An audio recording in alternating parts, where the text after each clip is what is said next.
Predict the change, not the snapshot. That is the whole idea.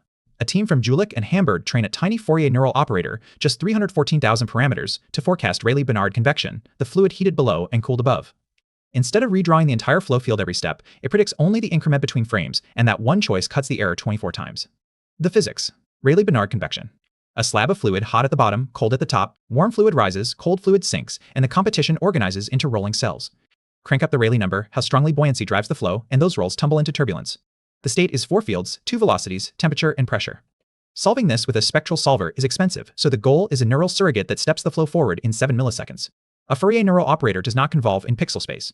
It lifts the input to a wider channel space, applies spectral convolutions, multiplying the low-frequency Fourier modes and transforming back, then projects down. The subtle part is what it predicts. The solution objective regresses the next full field. The increment objective regresses the scaled delta. Delta u equals u at t plus delta t minus u at t, all over delta t. The model becomes a data-driven one-step integrator. Same architecture, different target. On the baseline model, average relative error. Solution objective, 1.4 times 10 to the minus 3. Increment objective, 5.8 times 10 to the minus 5, 24 times smaller, same network. And the solution objective is actually 10 times worse than doing nothing, just copying the last frame. At small time steps, consecutive fields are nearly identical, so regressing the full field learns almost nothing. Regressing the change forces a real signal. Add convolutions and cosine scheduling, and the increment model reaches 2.1 times 10 to the minus 5. Now the honest test, does a finer grid help? The operator generalizes across meshes. It never blows up on grids it never saw. But accuracy is bounded by training resolution.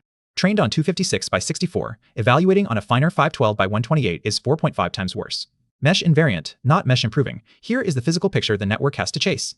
At moderate Rayleigh number, the flow settles into organized convection rolls, clean circulating cells, warm rising on one side, cool sinking on the other. Push the Rayleigh number to 10 million, and those rolls break into turbulence, chaotic plumes that the operator has to track snapshot to snapshot. The increment objective is what makes that tracking learnable.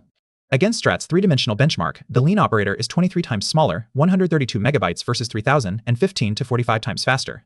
Its initial error is actually lower, but there is an honest catch: error accumulates over long rollouts. At 30 seconds, the average loss is 0.11, 2.8 times Strat's reported figure.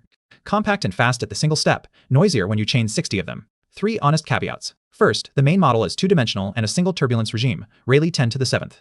Generalization across Rayleigh numbers is untested. Second, no seeds, no confidence intervals, no significance tests. A single training run per config and a cross-table drift of 2 to 4 times suggests the noise floor is large. Third, the parallel coarse propagator use case is positioning, not a demonstrated speedup. Cite the increment over solution hinge and the mesh invariance cap, not a blanket surrogate win. A 300,000 parameter Fourier neural operator that beats the solution objective 24 to 1, generalizes across meshes, and stays 23 times smaller than the benchmark, while honestly flagging. Predict increments, not snapshots, where finer grids and longer rollouts expose its limits. Subscribe for the next breakdown.